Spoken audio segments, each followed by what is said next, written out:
What if the secret to a joyful life isn't about doing more, but about doing less? What if the key to inner peace isn't in striving harder, but in embracing simplicity? As we grow older, many of us find ourselves at a crossroads where the noise and rush of life begin to fade, and we're left with a deeper sense of reflection. The fast pace we once thrived on begins to feel distant, and we realize that true happiness doesn't come from the endless pursuit of more.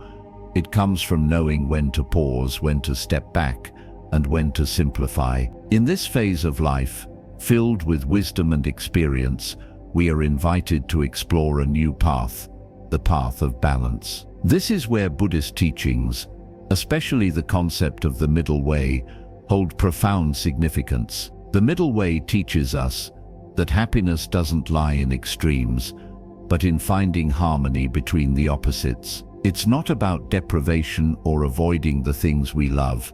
It's about choosing what nourishes us and gently letting go of what drains us. Today I want to share 5 powerful ways, drawn from Buddhist wisdom, that can help us embrace life with ease and grace. These aren't just practical tips for living better.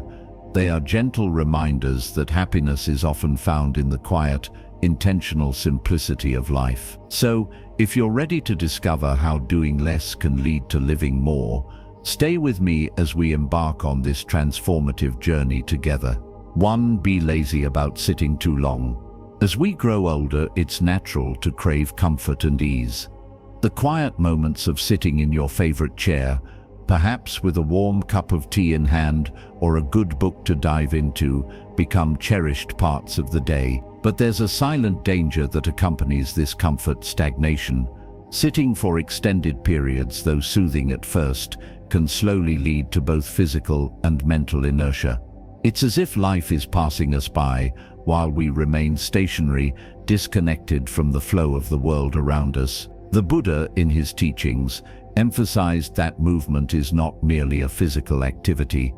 It is a vital connection to life itself. The mind and body are inextricably linked, and movement helps to maintain this connection. In Buddhist practice, there is a deep awareness of how the body and mind influence one another.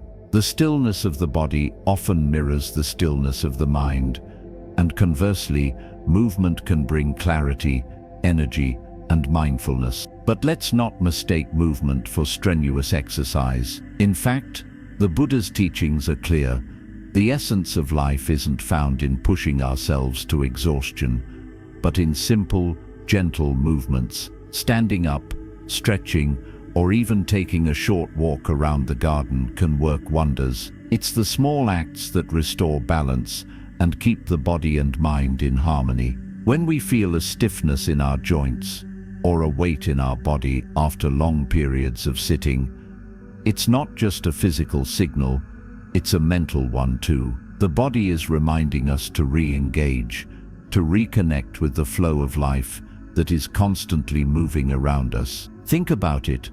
How often do you find yourself sitting only to realize that hours have passed without even noticing the change in light outside or the subtle sounds of nature? The world continues to spin, but we're sitting in the same place, stagnant. In these moments, a simple stretch, a few steps around the room, or even a deep breath while gazing outside can pull us back into the present, into the life that's waiting for us. In fact, one of the most beautiful Buddhist practices is mindfulness in motion. Whether it's walking slowly and purposefully, paying attention to each step, or gently stretching your arms to the sky, these acts aren't just about flexibility, they are about presence. They remind us that life isn't something we observe from the sidelines, it's something we actively participate in. This idea can be illustrated through the story of the bamboo and the oak tree, two beings standing in the same wind, yet responding in completely different ways. The oak, proud and rigid, stands tall but unmoving. When the storm comes, it cracks and falls under the pressure. The bamboo, on the other hand, bends and sways with the wind flowing and adjusting to the forces around it. And though the bamboo is flexible, it is not weak. The storm passes, and the bamboo remains, standing tall once again when the winds have calmed. This story holds a deep lesson in our own lives. We can be like the oak or the bamboo. The oak represents the mindset of rigidity, the idea that we must remain still and unchanging, even when the world is shifting around us. The bamboo represents adaptability, the ability to move with life's changes, to bend when necessary, and stand strong when the storm passes. It's not about being stationary or rigid. It's about embracing movement, even if it's just a gentle flow. This is where the strength lies. Movement isn't just physical. It's a mental and emotional release too. Imagine you're sitting for hours, your mind overwhelmed with worries and thoughts. Now picture standing up, stretching, and walking outside for just a few minutes. The cool air fills your lungs, your muscles loosen, and your thoughts begin to quiet. The world outside is still there, vibrant and full of life. A short walk around your home or garden can reawaken your senses, remind you that life is vibrant and waiting, and bring you back to the present moment. The simple act of moving reminds us that we are still connected to the world. As we age, it's easy to fall into the trap of thinking that life is something that belongs to the younger generation, something that's slipping through our fingers. But movement, however small, reminds us that we are still part of the dance of life, still engaged, still alive. And with every step, we honor the life we've lived, the lessons we've learned, and the body that has carried us through so much. So next time you find yourself sitting for too long, remember the bamboo. Stand up, stretch, move. It's not laziness, it's a quiet act of self-care. Movement restores balance, not just in the body, but in the spirit. It keeps us flexible, resilient, and most importantly, connected to the world around us. 2. Be lazy about overeating. Food. It's not just the fuel that keeps our bodies moving, it's the very thing that connects us to our families, our culture, and our traditions. Think about it. Family dinners, holiday feasts, the comforting smell of your favorite childhood dish. Food becomes more than just sustenance. It becomes an experience, a moment of connection. And over the years, it's easy for food to become a constant companion, especially as we grow older. We sit down to eat not only because we're hungry, but because it's a way of soothing ourselves, celebrating our lives, and even filling the quiet moments. But as we age, something begins to shift. Our bodies require less energy, but our habits often remain the same. The portions don't shrink, the rich meals continue, and the same rituals we've followed for years persist without much thought. Slowly, this can turn into overeating.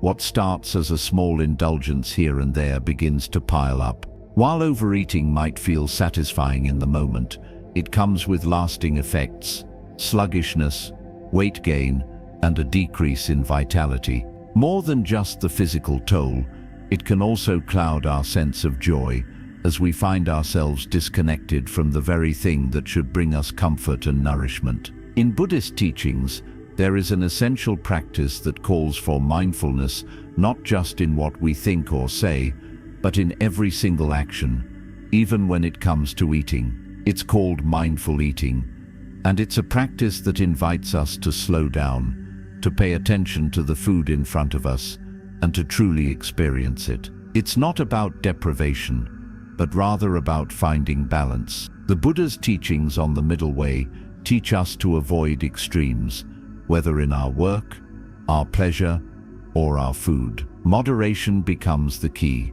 One of the most profound stories in Buddhist tradition tells of a monk who had just finished a hearty meal. His fellow monks, noticing the generous portions he'd taken, asked him why he didn't eat more. The monk, with quiet wisdom, replied, "The true nourishment comes not from filling the stomach, but from eating mindfully. If you eat with intention, You don't need to overfill yourself. This story is so simple, yet it carries a weight of truth.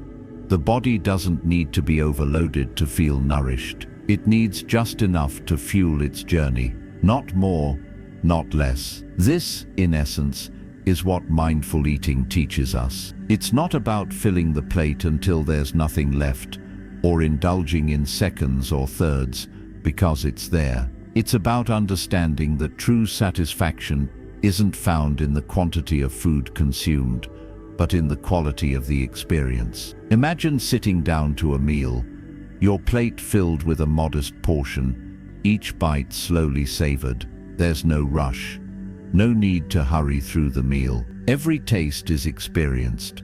Each spice, each texture, the warmth of the food, and with each bite, you find yourself feeling more satisfied, more connected to the present moment. You realize, with a sense of quiet awe, that this small portion is all you need. This is the essence of mindful eating. A friend of mine, a woman in her late 60s, once shared how she'd begun practicing mindful eating after a health scare. She was used to overindulging at every meal, especially during family gatherings, believing that the more she ate, the more she could enjoy the moment. One day, after a particularly large family dinner, she felt miserable, physically sluggish, and emotionally disconnected. She decided to try something different. Instead of filling her plate, she took just enough to satisfy her hunger. She ate slowly, savoring the flavors and appreciating the nourishment. By the end of the meal, she realized that she was more satisfied than ever, not because she'd eaten more, but because she'd truly engaged with the food and honored her body's needs. Mindful eating isn't just about shrinking portions, it's about honoring your body. It's about recognizing that your body has carried you through decades of experiences and that it deserves to be respected and treated with care. It doesn't need to be burdened by excess, but instead it should be nourished with balance. And the best part, when we embrace mindful eating, we stop thinking of food as the enemy or as something to fill the void. We see it as a source of connection, not just with ourselves, but with the world around us. By eating smaller portions, we create space in our lives, not just physically, but mentally and emotionally. We can experience more joy in the present moment, rather than focusing on the next bite or the next meal. This is where true contentment lies, in balance, in moderation, and in mindfulness. And so, the next time you sit down to a meal, ask yourself, what does my body truly need right now? Take your time, enjoy each bite, and embrace the process of nourishing yourself. Don't rush, don't overindulge, and don't feel guilty. Instead, simply appreciate the food in front of you, savor it, and know that this is enough, just enough. 3. Be lazy about staying up late. In today's fast-paced world, staying up late is almost celebrated as a badge of honor. It's the symbol of productivity, of pushing past our limits and trying to squeeze every last drop of achievement out of the day. Whether we stay up late to work, to catch up on our favorite TV shows, or simply to enjoy some quiet time, it's easy to see late nights as a way of doing more, living more.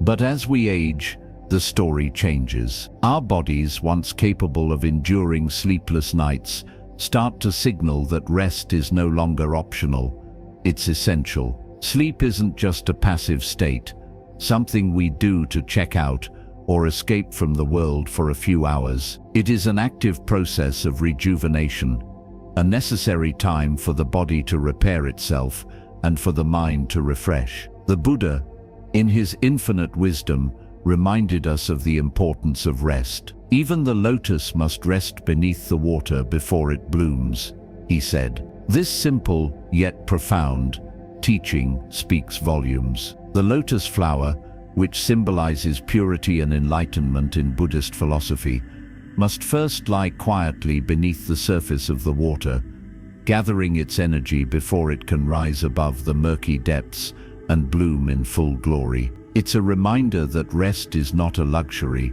but a necessity, especially as we grow older. Without proper rest, we diminish our capacity to live fully the next day. We rob ourselves of the clarity, peace of mind, and health that only sleep can provide. When we allow ourselves to stay up late, we sacrifice our energy and mental well-being. We may think we are gaining time, but we are actually losing precious moments of vitality. Sleep cycles, when respected, help restore the balance of body and mind, ensuring that we are awake and alert the following day, ready to meet life's challenges with a clear mind and an open heart. There's a deep wisdom in honoring the rhythm of day and night. The day calls us to act, to work, and to engage with the world. But the night is a time to step back, a time to restore what has been used throughout the day. This doesn't mean we should avoid evening activities or social gatherings. Rather, it's about knowing when to pull back, when to listen to our body's signals that it's time for rest. We've all experienced the magic of a good night's sleep, the sense of being renewed, as if the weight of the world has been lifted, if only for a few hours. By cultivating good sleep habits, like turning off our electronics, dimming the lights, and calming the mind before bed, we invite peace and restoration into our lives. One of my close friends, a woman in her 70s, had always been a night owl. She loved staying up late to read, watch movies, or chat with her grandchildren on video calls. But over time, she began to notice the effects of her late nights. Her energy levels were dropping, her mind felt foggy, and she found herself waking up tired, no matter how long she slept. She decided to try something different.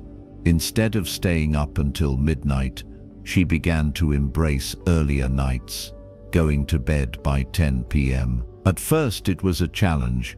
She felt like she was missing out on time, on moments to enjoy her favorite hobbies or catch up on the day's events. But she stuck with it, gradually allowing herself to wind down each evening with a calming cup of herbal tea and a short meditation. After a few weeks, the change was undeniable. She began waking up with more energy, her thoughts clearer, and her body more rested. She told me with a smile, "I didn't realize how much I was missing by staying up too late. The morning feels different now, fresh, peaceful. I feel like I'm waking up to life, not just to a new day." Her story is a powerful reminder that we can always adjust our habits, no matter how long we've been doing something. Embracing early rest doesn't mean sacrificing joy or productivity. It simply means shifting our priorities, understanding that rest is an investment in ourselves, not a loss of time. In Buddhist tradition, it's often said that to live in harmony with the world, we must first harmonize with ourselves. This is where the concept of balance comes into play. We must honor our body's need for rest, for rejuvenation, if we want to show up fully in the world. When we embrace rest, we allow our energy to be restored, and in doing so, we create a foundation for a peaceful, fulfilling life. A peaceful, restful night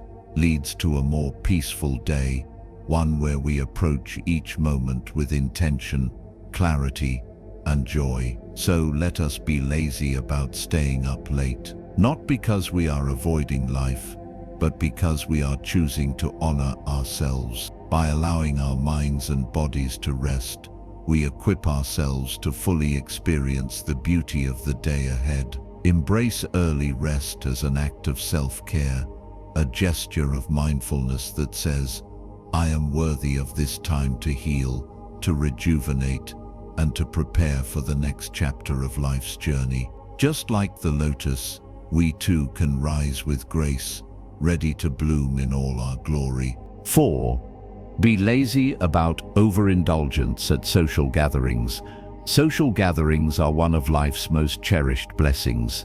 They bring people together, offer moments of connection, and create shared joy. Whether it's a birthday celebration, a family reunion, or a holiday feast, these moments are meant to be celebrated and savored. Yet, as we grow older, we begin to notice a shift. What once felt like a simple, enjoyable indulgence can easily turn into something that drains us. Food, drink, and endless conversations, when not approached with mindfulness, can leave us feeling exhausted rather than fulfilled. The Buddha's teachings offer profound wisdom on how to navigate these moments with balance. He reminded us that true happiness lies not in excess, but in moderation. In a world that often encourages overindulgence, the idea of restraint might seem counterintuitive. But the Buddha's guidance is clear. Moderation is the key to lasting happiness. In the midst of a lively gathering, it's easy to lose track of our boundaries. We may eat more than we need, drink more than is necessary, or talk endlessly without realizing how it affects our energy levels. Yet, it's in the practice of mindful indulgence that true joy is found.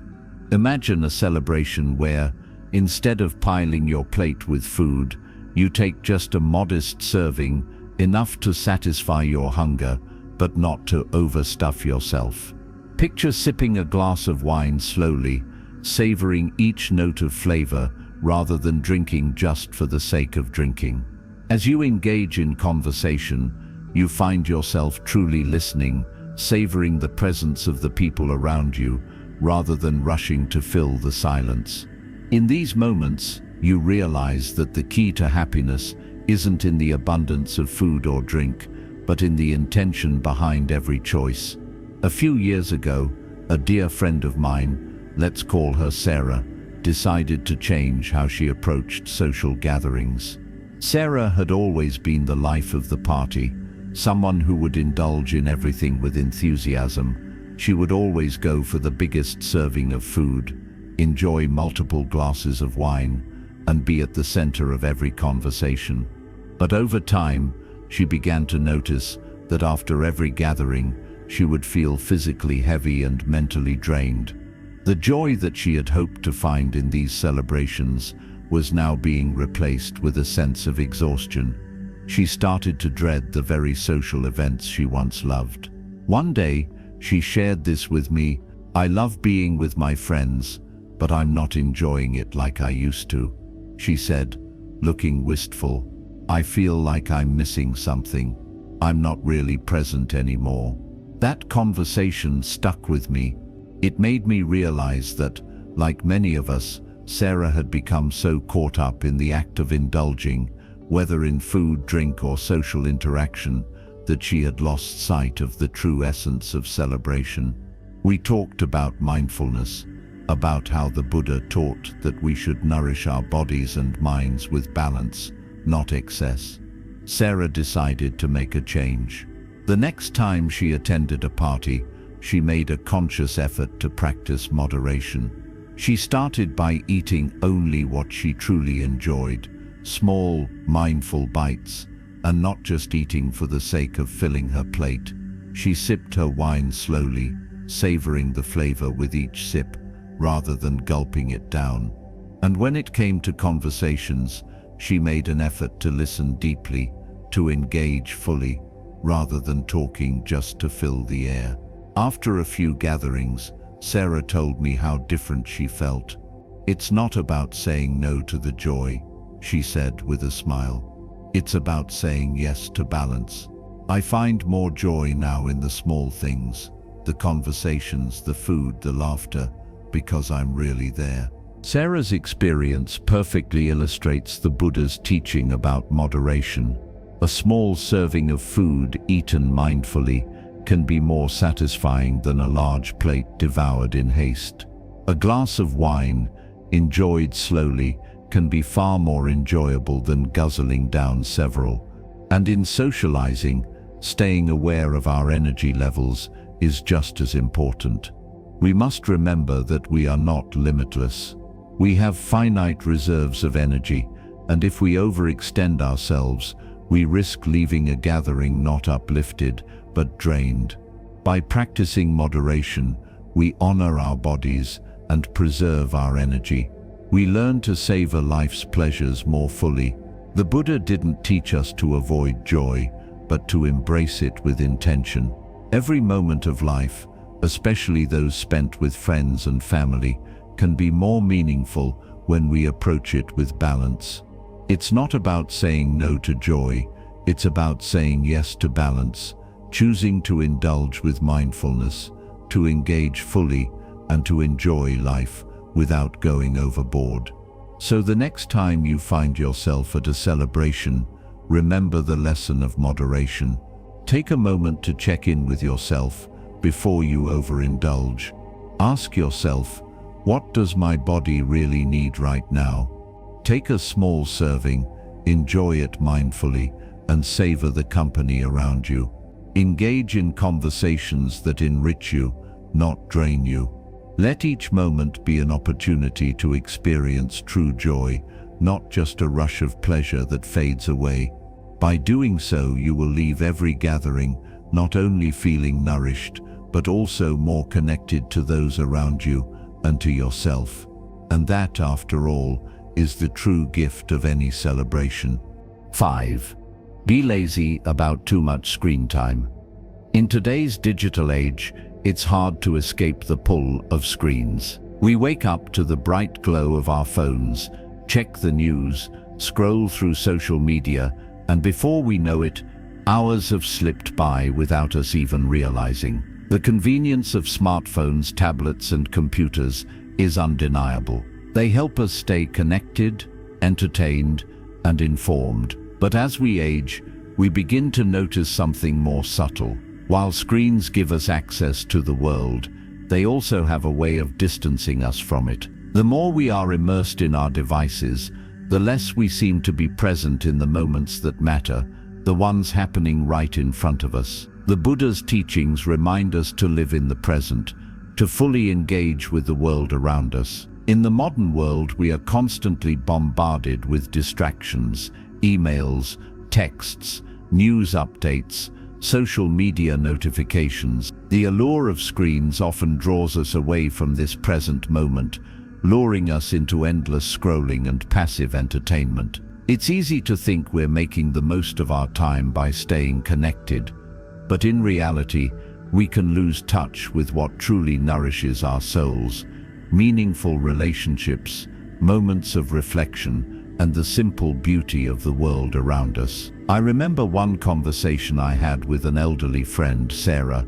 who was struggling with the overwhelming presence of her phone. Sarah, like many of us, had become trapped in the cycle of checking notifications, scrolling through Facebook, and binge-watching shows late into the night. It had started innocently enough, staying connected to friends, catching up on news. But over time, Sarah began to feel the weight of it. One evening, after a long day, Sarah sighed and said, "I used to spend so much time just sitting in the garden or watching the sunset. But now, I find myself glued to this screen. I don't know when it became such a habit." Her words echoed in my mind long after our conversation. Here she was, an intelligent, curious woman with a life full of stories and wisdom, yet she felt disconnected from her surroundings. Sarah had fallen into the trap that so many of us do. We become passive consumers of the digital world, scrolling aimlessly, hoping to find meaning or satisfaction. But in the process, we rob ourselves of what really matters. The Buddha often spoke of the impermanence of the external world, how everything is constantly changing, fleeting, and temporary. And yet, he reminded us that true peace comes from within, from reconnecting with our inner self. In Buddhist philosophy, mindfulness is the key to this peace. When we are present in each moment, when we engage fully with life, not through a screen, but through our senses, our thoughts, and our interactions, we find that peace. By limiting our screen time, we are reclaiming that precious time for activities that nourish us on a deeper level. Think of a day spent walking through the park, without checking your phone every few minutes. You hear the rustle of leaves, feel the sun warming your skin, and notice the birds in the trees. These small moments are the true treasures of life. They may seem simple, but they hold so much more meaning than any notification or email. And if you're not walking, simply sitting by a window and watching the changing light of the sky can be more refreshing than hours of screen time. It's in these quiet, mindful moments that we reconnect with ourselves, with the world, and with the peace that resides within us. One of the most beautiful practices I've learned from Buddhism is the art of letting go. Letting go of distractions. Letting go of the need to constantly be connected. It's not about abandoning technology altogether, but about using it intentionally. When Sarah realized how much time she was spending on her devices, she began setting aside certain hours of the day to be phone-free, especially during meals or when spending time with loved ones. At first, it was difficult. The urge to check her phone was strong, but over time, Sarah began to experience the beauty of being truly present. The conversations became richer, the moments more meaningful. We often think we need to be constantly plugged in to stay informed or connected, but in reality, by stepping away from our screens, we create room for more authentic connections, those that happen face to face, those that require our full attention. We make room for creativity, reflection, and joy. We make room for life itself. The Buddha taught that the external world may be chaotic and ever-changing, but the peace we seek lies within. By stepping away from the screen, we ground ourselves in that peace. We reconnect with the world that exists beyond the digital one, a world full of beauty, connection, and meaning. It's not about rejecting technology, it's about using it wisely, making time for both the digital world and the physical one, so that we can live a fuller, more connected life. So let's embrace being lazy about excessive screen time. Let's take a walk, enjoy a hobby, or simply sit in silence. Let's put down the phone and truly connect with ourselves, with others, and with the world around us. In doing so, we rediscover the simple pleasures that make life truly rich and meaningful. And just like that, we find peace, not in the noise of the world, but in the stillness of our own hearts. Conclusion: as we grow older, life gradually shifts in its meaning and purpose. It becomes less about the quantity of what we do, and more about the quality of how we experience it. In this stage of life, the principles of mindfulness, balance, and simplicity are not just helpful, they are essential. They guide us to embrace our later years with grace, joy, and deep fulfillment. By choosing to be lazy in the ways we've discussed, whether that means sitting too long, overeating, staying up late, overindulging in social settings, or excessive screen time, we create space for what truly matters. We step away from the clutter of constant doing and open ourselves to the quiet power of being. We allow ourselves the time and energy to connect more deeply with the world around us, to cherish the small moments, and to nurture the relationships that bring us the greatest peace. Buddhism teaches us that true happiness isn't found in doing more, it is found in doing less, but doing it with intention. It's in the simplicity of a well-lived moment, the balance of giving and receiving, and the mindfulness of being fully present. Peace isn't something we find when we rush through life. It's something we cultivate when we slow down, let go of unnecessary burdens, and fully embrace each moment as it comes. As we journey through life's later stages, let us remember that there is wisdom in slowing down. Let us embrace the beauty of simplicity, the serenity of balance, and the profound joy that comes with mindfulness. Let go of what no longer serves us, and make room for what brings us peace. Life is not about how much we do, but how deeply we live. When we practice these principles, we unlock a life that is rich with meaning, joy, and inner peace. We honor our past with all its experiences, and we open ourselves to a future that is full of possibility and grace. Thank you for watching this video. If you found value in these words, I invite you to subscribe to Quiet Wisdom and join our community as we continue to explore the beauty and depth of Buddhist teachings. Let's journey together, finding peace, balance, and mindfulness in every moment of our lives.